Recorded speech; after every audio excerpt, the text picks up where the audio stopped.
ഒരു entrance coaching centre ഇതുപോലൊരു integrated പ്രോഗ്രാമിൽ അത് തീർച്ചയായിട്ടും പറ്റുന്ന ഒരു സംഭവമാണ്. ഈ +1 +2 പോർഷനും എൻട്രൻസിന്റെ പോർഷനും ഒരുമിച്ച് കൂട്ടിച്ചേർന്ന് പഠിക്കുന്ന ഒരു ഇന്റഗ്രേറ്റഡ് പ്രോഗ്രാമിൽ തീർച്ചയായിട്ടും പറ്റും. അത് ഓൾമോസ്റ്റ് എല്ലാവർക്കും പറ്റുന്നതാണ്. കുറെ സിമിലർ പാറ്റേൺസ് വന്നിട്ടുണ്ട്. ലൈക്ക് ഒരു ടൈപ്പ് ക്വസ്റ്റ്യൻ വരും എന്ന് പറഞ്ഞാൽ അത് ഓൾമോസ്റ്റ് ഷുവർലി വരും. ജെയുടെ എക്സാമിൽ പോയപ്പോ ജസ്റ്റ് ഒരു ബ്രില്യന്റ് എക്സാം പോലെ എഴുതുന്ന പോലെ തോന്നിയായിരുന്നു. മെയിൻലി പ്രീവിയസ് ഇയർ ക്വസ്റ്റ്യൻസും പ്രീവിയസ് ഇയർ പേപ്പേഴ്സ് അതിലാണ് ഫോക്കസ്. സോ കൂടുതൽ അത് ചെയ്തോണ്ടിരുന്നു. പിന്നെ ചില ടോപ്പിക്സിൽ കുറച്ച് വീക്ക്നെസ് തോന്നിയാൽ അതിൻ്റെ ആയിട്ട് സെപ്പറേറ്റ് ക്വസ്റ്റ്യൻസ് പ്രാക്ടീസ് ചെയ്യാറുണ്ട്. അതാണ് എന്റെ main strategy. Hi hello viewers. So ഇന്ന് നമ്മോടൊപ്പം ഉള്ളത് ബ്രില്യന്റിലെ വളരെ സ്പെഷ്യൽ ആയിട്ടുള്ള ഒരു വിദ്യാർത്ഥിയാണ്. സോ എന്താണ് ആള് ഇപ്പോ ഇവിടെ നിൽക്കുന്നത്, എന്തുകൊണ്ടാണ് ഇവിടെ നിൽക്കുന്നത് എന്നുള്ള കാര്യം നമുക്ക് പുള്ളിയോട് തന്നെ ചോദിച്ചറിയാം. ഹായ് മോനെ, എന്താ പേര്? എന്റെ പേര് ആദിത്യ രതീഷ്. ആദിത്യ രതീഷ്, ഓക്കെ. എവിടെയാ മോനെ സ്ഥലം? എന്റെ സ്ഥലം ആലപ്പുഴയിലെ ചെട്ടിക്കുളങ്ങരയില. ആലപ്പുഴ, ഓക്കെ മോനെ. അപ്പം എന്താണ് ഇപ്പൊ ഇവിടെ നിൽക്കാനുള്ള കാരണം? ഇവിടെ നിൽക്കാനുള്ള കാരണം എന്ന് പറഞ്ഞാൽ ജെഇ മെയിൻസിൽ മികച്ച റാങ്ക് കിട്ടിയ അത് തന്നെ. നമ്മുടെ ജെഇ മെയിന്റെ ഫൈനൽ റാങ്ക് ലിസ്റ്റ് പ്രഖ്യാപിച്ചപ്പോൾ 99.97% കരസ്ഥമാക്കിയ ഒരു വിദ്യാർത്ഥിയാണ് ഇരിക്കുന്നത് ഇവിടെ. അതുപോലെ തന്നെ ഓൾ ഇന്ത്യ റാങ്ക് 512 ആദിത്യക്ക് ലഭിച്ചിരിക്കുന്നത്. So Aditya, congratulations. സോ അതിന്റെ ഒരു സ്വീകരണമൊക്കെയാണ് ഇതാ നിങ്ങളിപ്പോൾ കണ്ടതും. ബ്രില്യന്റിലെ നമ്മുടെ ഡയറക്ടേഴ്സ് എല്ലാവരും മോനെ അനുമോദിച്ചു അല്ലെ, ക്ലാസ് ടീച്ചേഴ്സ് എല്ലാവരും തന്നെ, നമ്മളെല്ലാവരും ഒരു വലിയ സ്വീകരണം തന്നെയാണ് ഇവർക്ക് നൽകിയത്. സോ ആദിത്യ ആലപ്പുഴയിലാണ് വീടെന്ന് പറഞ്ഞു. ബ്രില്യന്റിലെ ഏത് കോഴ്സിലായിരുന്നു മോനെ? ഞാൻ +1 +2 2 വർഷത്തെ ഇന്റഗ്രേറ്റഡ് പ്രോഗ്രാമിലായിരുന്നു പഠിച്ചത്. ഓക്കെ. അപ്പൊ ഏത് സ്കൂളിലായിരുന്നു മോനെ? ഇവിടെ പാലയിലുള്ള ചാവറ പബ്ലിക് സ്കൂളിലാണ് ഞാൻ പഠിച്ചത്. ചാവറ CBSE സിലബസ് ആയിരുന്നു. ഓക്കെ. അപ്പൊ എങ്ങനെയുണ്ട് ഇപ്പൊ ഈ ഒരു വിജയം നേടി ഓൾ ഇന്ത്യ റാങ്ക് 512, അതായത് 99.97% എന്ന് പറയുമ്പോൾ എന്താണ്, ഹൗ ഡു യു ഫീൽ? ഫീലിങ്സിനൊന്നും വാക്കൊന്നും പറയാൻ പറ്റില്ല. ഭയങ്കര സന്തോഷം തന്നെയാണ്. ഫസ്റ്റ് സെഷൻ തന്നെ 99.97 ഉള്ള പെർസെന്റേജ് കിട്ടിയപ്പോ ഏകദേശം ഒരു ഊഹം ഉണ്ടായിരുന്നു നല്ല റാങ്ക് കിട്ടുന്നത് വേറൊരു ഫീലിംഗ് ആണ്. അതെ അതെ അതെ, ശരിക്കുള്ള ഒരു ഫൈനൽ റാങ്ക് ലിസ്റ്റ് അനൗൺസ് ചെയ്ത് കഴിയുമ്പോഴുള്ള ഒരു ഫീലിംഗ് പറയുമ്പോ തീർച്ചയായിട്ടും വേറെ തന്നെ ഒരു ഫീലിംഗ് തന്നെയാണ്. എങ്ങനെയാണ് ഫാമിലി മെമ്പേഴ്സ് ഒക്കെ വിളിച്ചോ?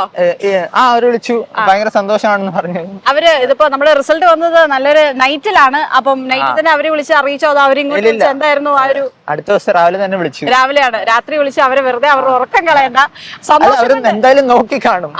അത് പിന്നെ ഞാൻ വിളിച്ചില്ല. അവര് ഞാൻ ഉറങ്ങുമായിരിക്കും എന്ന് വിചാരിച്ച ഉള്ള വിചാരണയില് വിളിച്ചു കാണില്ല. രാവിലെ ആയിട്ട് റിലാക്സ്ഡ് ആയിട്ട് എഴുന്നേറ്റ് അവരെ അല്ലെ വിളിക്കുക, സന്തോഷം പങ്കിടാന്ന് വിചാരിച്ചു. ഓക്കെ. മോന്റെ ഇപ്പം ചാവറയിന്ന് ഒരുപാട് വിദ്യാർത്ഥികൾ നമ്മുടെ ബ്രില്യന്റിലെ സ്റ്റുഡൻസ് ഉണ്ട് അല്ലെ? അപ്പൊ അവർക്ക് എത്ര പേർക്ക് മികച്ച വിജയം നേടാൻ സാധിച്ചു? 99% കിട്ടിയത് 25-ന് മുകളില് സ്റ്റുഡൻസ് ഉണ്ടാവും. ഉണ്ട്. ഓക്കെ. അപ്പൊ നമ്മുടെ ബ്രില്യന്റിലെ വിദ്യാർത്ഥികൾക്ക് ചാവറ സ്കൂളിൽ പഠിക്കുന്ന കുട്ടികൾ, അതായത് 99% മുകളിൽ 25-ന് മുകളിലുള്ള വിദ്യാർത്ഥികളാണ് നേടാൻ സാധിച്ചത് അല്ലെ? സോ ഇത് വലിയൊരു വിജയം തന്നെയാണ് ബ്രില്യന്റ് സ്റ്റഡി സെന്ററിന്റെ. എപ്പോഴത്തെയും പോലെ തന്നെ ഇത്തവണയും നമുക്ക് എല്ലാവർക്കും സന്തോഷിക്കാവുന്ന ഒരു റിസൾട്ട് തന്നെയാണ് നിങ്ങൾ എല്ലാവരും ഞങ്ങൾക്ക് തന്നിരിക്കുന്നത് അല്ലെ? ആദിത്യ, ആരായിരുന്നു മോന്റെ ക്ലാസ് ടീച്ചർ? എന്റെ ക്ലാസ് ടീച്ചറുടെ പേര് ബിയോ സാർ എന്നായിരുന്നു. സോ ബിയോ സാറ് ഈ 2 വർഷം ഫുൾ സപ്പോർട്ടായിരുന്നു. ഇടയ്ക്ക് ഒന്ന് താന്ന് പോവല്ലോ, ചില എക്സാംസിൽ ബുദ്ധിമുട്ട് വല്ല വന്ന റാങ്ക് താന്ന് പോകുമ്പോ സാറ് എപ്പോഴും എൻകറേജ് ചെയ്യായിരുന്നു, എന്തേലും അഡ്വൈസ് തരുമായിരുന്നു. ലൈക്ക് ഈ ടൈപ്പിൽ കുറെ ക്വസ്റ്റ്യൻസ് പ്രാക്ടീസ് ചെയ്യുക, അല്ലെങ്കിൽ ഈ പേപ്പർ ഒക്കെ ചെയ്യുക. ഫുൾ ടൈം സപ്പോർട്ടായിരുന്നു. അതുകൊണ്ട് തന്നെയാണ് ഞാൻ ഇപ്പൊ ഇവിടെ നിൽക്കുന്നത്. ആ ഒരു സപ്പോർട്ടോടെയാണ്. 2 വർഷത്തെ നമ്മുടെ കൂടെ നിന്ന് നിങ്ങളെ എല്ലാ കാര്യത്തിലും ടേക്ക് കെയർ ചെയ്യേണ്ട ഒരാൾ തന്നെയാണ് നമ്മുടെ മെന്റർ എന്ന് പറയുന്നത് അല്ലെ? അതുപോലെ തന്നെ നിങ്ങളുടെ പാരന്റ്സുമായിട്ട് റെഗുലർ ആയിട്ടും സാർ കോൺടാക്ട് ചെയ്തിരുന്നു. എങ്ങനെയായിരുന്നു അങ്ങനെ ഒരു? ഓൾമോസ്റ്റ് എല്ലാ ദിവസവും എന്റെ അച്ഛനും ബിയോ സാർ ഇങ്ങനെ സംസാരിക്കുമായിരുന്നു എന്റെ പഠിത്തത്തിന്റെ കാര്യത്തിൽ, എന്റെ പെർഫോമൻസ് ഒക്കെ കാര്യത്തിലൊക്കെ. ഓക്കെ. ഈ 2 വർഷം നമ്മുടെ കൂടെ നിന്ന് സപ്പോർട്ട് ചെയ്ത ഒരാളെന്ന് പറയുമ്പോൾ സ്പെഷ്യൽ ആയിട്ട് നമുക്ക് ആ ഒരു അറ്റാച്ച്മെന്റും അല്ലെ? സാറിന്റെ അടുത്ത് ഒരുപാട് ഹെൽപ്പ് നിങ്ങൾക്ക് കിട്ടിയിട്ടുണ്ട് അല്ലെ? അപ്പം സാറിന്റെ ഒരു എക്സ്പീരിയൻസ് ഓവറോൾ എങ്ങനെയാണ് മോനെ? ഇപ്പം സാറിന്റെ അടുത്ത് പറയാനാണെങ്കിലും എങ്ങനെയാണ് ഇപ്പൊ ഫാമിലി മെമ്പേഴ്സിന്റെ സൈഡിൽ നിന്നാണല്ലോ മോനെ എന്താണ് ഫീൽ ചെയ്തതെന്ന്? ഓബ്വിയസ്ലി നല്ലൊരു എക്സ്പീരിയൻസ് ആയിരുന്നു. പ്രത്യേകിച്ച് പറയാനൊന്നുമില്ല. ഫുൾ സപ്പോർട്ടായിരുന്നു ഫുൾ ടൈം. ഒരു ലൈക്ക് എതിരെ ഒന്നും പറയാനൊന്നുമില്ല. ഹാപ്പി ആയിരുന്നു. യെസ്. അപ്പൊ അതുപോലെ തന്നെ മോനെ ഇപ്പൊ ഈ നമ്മുടെ ഈ ഒരു +1 +2 കാലഘട്ടത്തിൽ പഠിച്ച് അല്ലെങ്കിൽ നേടിയ ഒരു വിജയം എന്ന് പറയുമ്പോൾ ഒരുപാട് പേർക്കൊരു ഉള്ളിൽ സംശയം അല്ലെങ്കിൽ ഇതെങ്ങനെയാണ്, ഇത് പറ്റുമോ? ചില വിദ്യാർത്ഥികൾ ഇപ്പൊ ഇത് മോനെ പോലെ തന്നെ ചില കുട്ടികളുണ്ടാവും, എനിക്ക് +1 +2 കൂടെ പഠിച്ചാൽ കൊള്ളാമെന്നുണ്ട്. അപ്പൊ അവർ പെട്ടെന്ന് ചിന്തിക്കുന്നത് +1 +2 പോർഷനും അറ്റ് ദ സെയിം ടൈം എനിക്ക് ഈ എഞ്ചിനീയറിംഗ് അത് രണ്ടും കൂടെ കൊണ്ടുപോകാൻ പറ്റുമോ? മോന്റെ ഒരു എക്സ്പീരിയൻസ് എന്തായിരുന്നു? ഒരു എൻട്രൻസ് കോച്ചിങ് സെന്റർ ഇതുപോലൊരു ഇന്റഗ്രേറ്റഡ് പ്രോഗ്രാമിൽ അത് തീർച്ചയായിട്ടും പറ്റുന്ന ഒരു സംഭവമാണ്. ഈ +1 +2 പോർഷനും എൻട്രൻസിന്റെ പോർഷനും ഒരുമിച്ച് കൂട്ടിച്ചേർന്ന് പഠിക്കുന്ന ഒരു ഇന്റഗ്രേറ്റഡ് പ്രോഗ്രാമിൽ തീർച്ചയായിട്ടും പറ്റും. അത് ഓൾമോസ്റ്റ് എല്ലാവർക്കും പറ്റുന്നതാണ്. അത്യാവശ്യം സിമ്പിൾ ആയിട്ട് ആക്കിയാണ് ചെയ്യുന്നതല്ലോ. അങ്ങനെ ഡിഫിക്കൽട്ട് ഒന്നും ഉണ്ടായിരുന്നില്ല. വലിയ ഡിഫിക്കൽട്ടി ഒന്നും ഉണ്ടായിരുന്നില്ല. എങ്ങനെയാണ് മോനപ്പം നമ്മുടെ ബോർഡ് എക്സാമിനും അറ്റ് ദ സെയിം ടൈം ഇതിനും ഒരേ ഒരു ഇമ്പോർട്ടൻസ് കൊടുത്ത് എങ്ങനെയാണ് പഠിച്ചുകൊണ്ടിരുന്നത്? കാര്യം രണ്ട് തരത്തിലുള്ള എക്സാം ആണ് അല്ലെ. ബോർഡ് എക്സാം എന്ന് പറയുമ്പോൾ അതിൻ്റെതായിട്ടുള്ള ഡിസ്ക്രിപ്റ്റീവ് ആയിട്ടുള്ള ഒരു ടൈപ്പിൽ പോകും.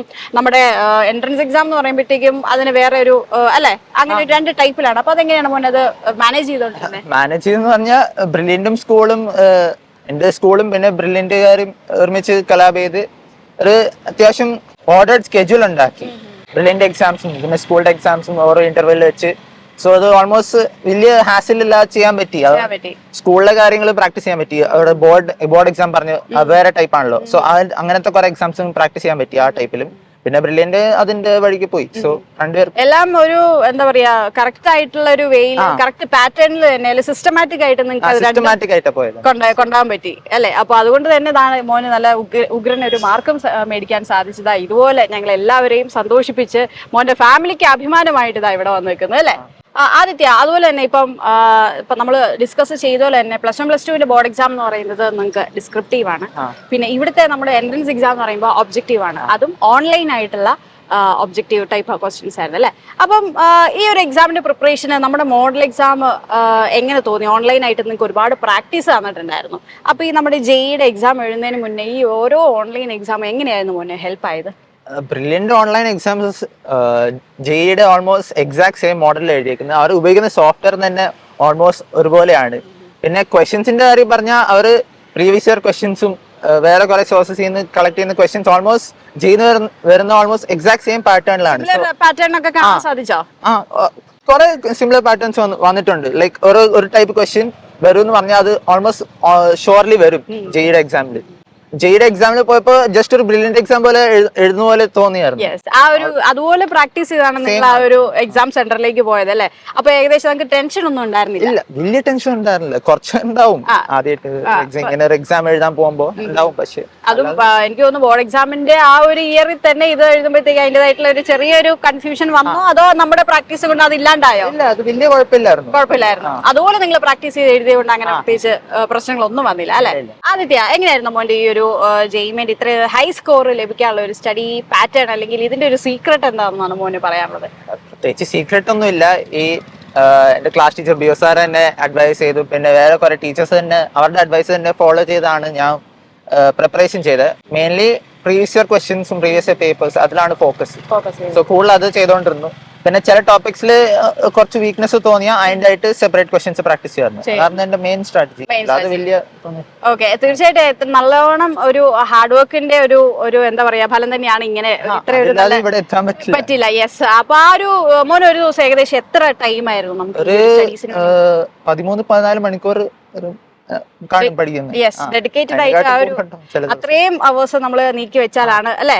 ഓക്കെ. പിന്നെ ഹോസ്റ്റലായോണ്ട് അത്രയും അവേഴ്സ് നീക്കി വെക്കേണ്ടി വരും. ആ ഒരു സ്കെഡ്യൂൾ ഉണ്ട് വെച്ചിട്ടുണ്ട്. സോ അത് ഇങ്ങനെ ഫോളോ ചെയ്താൽ മതി. ഓൾമോസ്റ്റ് എല്ലാ ദിവസവും വലിയ ഹാസിൽ ഇല്ലാതെ പോകാൻ പറ്റും. അപ്പൊ ഹോസ്റ്റൽ ലൈഫ് ഒക്കെ എങ്ങനെയായിരുന്നു? ഹോസ്റ്റൽ ലൈഫ് അടിപൊളിയായിരുന്നു. ഈ 2 വർഷം ഞാൻ ആദ്യമായിട്ട് ഹോസ്റ്റലിൽ ജീവിക്കുന്നത്. സോ ഈ നല്ല എക്സ്പീരിയൻസ് ആയിരുന്നു. എല്ലാവരും സപ്പോർട്ടീവ് ആയിരുന്നു. എനിക്ക് നന്നായിട്ടും ഹോസ്റ്റലിൽ തന്നെ ഇരുന്ന് നല്ലോണം പഠിക്കാൻ പറ്റി. ഈ പിയർ ഗ്രൂപ്പ് നിങ്ങൾ ഒന്നിച്ചിരുന്ന് പഠിക്കുമ്പോഴത്തേക്ക് അതിന് തീർച്ചയായിട്ടും ഡൗട്ട് ഒക്കെ വരും. അങ്ങോട്ടും ഡൗട്ട് ചോദിക്കും. ഒരാള് വേറൊരാള് തെറ്റടിച്ച് അങ്ങോട്ടും പറഞ്ഞു കൊടുക്കും. അപ്പൊ കോമൺ ആയിട്ട് അതും അല്ലാതെ ഇപ്പൊ മോനിപ്പോ പഠിച്ചോണ്ടിരിക്കുമ്പോൾ ഒരുപാട് സംശയങ്ങൾ അല്ലെങ്കിൽ ഇവിടുത്തെ കാര്യങ്ങളല്ലേ നമ്മൾ പഠിച്ചോണ്ടിരിക്കുമ്പോഴത്തേക്കും ഡൗട്ട് ഒക്കെ വരുമ്പോഴത്തേക്ക് എങ്ങനെയായിരുന്നു ഇവിടുത്തെ ഡൗട്ട്സും കാര്യങ്ങളൊക്കെ? ഡൗട്ട്സും കാര്യങ്ങൾ ക്ലാസ് ടീച്ചറിന്റെ അടുത്ത് പറഞ്ഞ ഡൗട്ട് സെഷൻ ഇങ്ങനെ അറേഞ്ച് ചെയ്യാൻ റെഡിയാണ് എപ്പോഴും. സെഷൻസ് അറേഞ്ച് ചെയ്തിട്ടുണ്ടാവും അല്ലെ.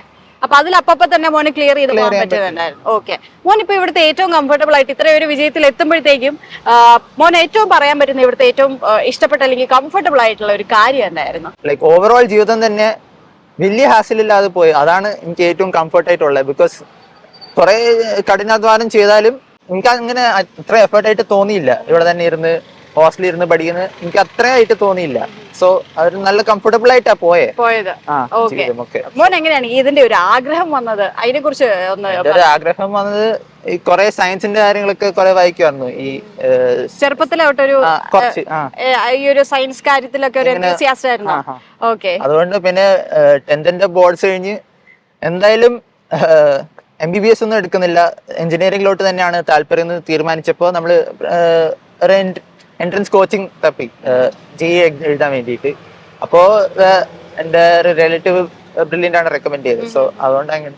ഓക്കെ, ഇവിടെ അവിടെ മോന് ഇപ്പൊ പാസ്റ്റ് എക്സ്പീരിയൻസ് ഉണ്ടായിരുന്നു? ഇപ്പൊ റിലേറ്റീവ് ഒക്കെ ഇവിടെ പഠിച്ചതാണോ അതോ അങ്ങനെ ഉണ്ടായിരുന്നു? എൻ്റെ റിലേറ്റീവ് ഇവിടുന്ന് പഠിച്ച് ഈ ചാർ സ്കൂളിൽ തന്നെ പഠിച്ച് ഇപ്പോൾ NIT-ലാണ് പഠിക്കുന്നത്. Oh yes, okay. അപ്പൊ അങ്ങനെ ഒരു പാസ്റ്റ് എക്സ്പീരിയൻസ് ഉള്ളതുകൊണ്ട് തന്നെ മോന് വേറെ ഒന്നും ചിന്തിക്കേണ്ടി വന്നില്ല, നേരെ ഇങ്ങോട്ട് പോകുന്നു. ഓക്കെ, അപ്പൊ അതായിരുന്നു മോന്റെ ഒരു മോട്ടിവേഷൻ ഇവിടെ വന്ന് എത്തിയതാ. ഇപ്പൊ മോൻ ആഗ്രഹിച്ച പോലത്തെ തന്നെ ഒരു ഹൈ സ്കോർ നേടാനും സാധിച്ചിരിക്കുകയാണ്. ഇനി എന്താണ് മോന്റെ ഒരു പ്ലാൻ? ഇനിയും ഇപ്പോ അഡ്വാൻസിലാണല്ലോ ഫുൾ ഫോക്കസ്. ഫുൾ ഫോക്കസ് അഡ്വാൻസിലാണ്. ഇനി ഒരു മാസം അതിന്റെ ഒരു പ്രിപ്പറേഷൻ വേണ്ടിയിട്ടാണ് പ്ലാൻ. അഡ്വാൻസിൽ എഴുതുക. അഡ്വാൻസ് എന്ന് പറയുമ്പോൾ JEE ചെറിയ വ്യത്യാസങ്ങളുണ്ട്. ഒരുപാട് കുറച്ചുകൂടി ഡീപ്പായിട്ട് വാസ്റ്റ് ആയിട്ട് അറിയേണ്ട കാര്യങ്ങളുണ്ട്. ഫൈനൽ പ്രിപ്പറേഷൻ നല്ലതായിട്ട് പോകുന്നുണ്ടോ? കുഴപ്പമില്ല. യെസ്, പോയിന്റ് ആയിട്ടുള്ള ക്വസ്റ്റ്യൻസ് പ്രാക്ടീസ് ചെയ്തുകൊണ്ടിരിക്കുകയാണ്. സോ അതിന്റെ പ്രീവിയസ് ഇയർ പേപ്പേഴ്സ്. ഓക്കെ, അപ്പൊ നന്നായിട്ട് തന്നെ പ്രിപ്പറേഷൻ കൊണ്ടുപോകുക, നല്ല അടിപൊളിയായിട്ട് പഠിക്കുക. JEE അഡ്വാൻസിനും നല്ലൊരു മികച്ച റാങ്ക് മേടിച്ച് ഞങ്ങൾക്ക് ഇങ്ങോട്ട് സന്തോഷം. ഇതുപോലെ തന്നെ ഞങ്ങൾ എല്ലാവരെയും സന്തോഷിപ്പിക്കാൻ മോൻ്റെ ഫാമിലി അഭിമാനമാക്കി അവരെ പ്രൗഡ് ആക്കുക ഇനിയും. So all the very best. Brilliant ഫാമിലിയുടെ വക എല്ലാവരുടെയും വക ഒരു all the best. So for JEE advance and congratulations. നമ്മൾ അത് തന്നെ പറഞ്ഞു. സോ JEE അഡ്വാൻസിലാണ് ഏറ്റവും കൂടുതൽ ഇമ്പോർട്ടൻസ് ഇനി കൊടുക്കേണ്ടത് അല്ലേ? ഓക്കെ, പറഞ്ഞു. Brilliant Study Center, India's #1 coaching center for NEET and JEE.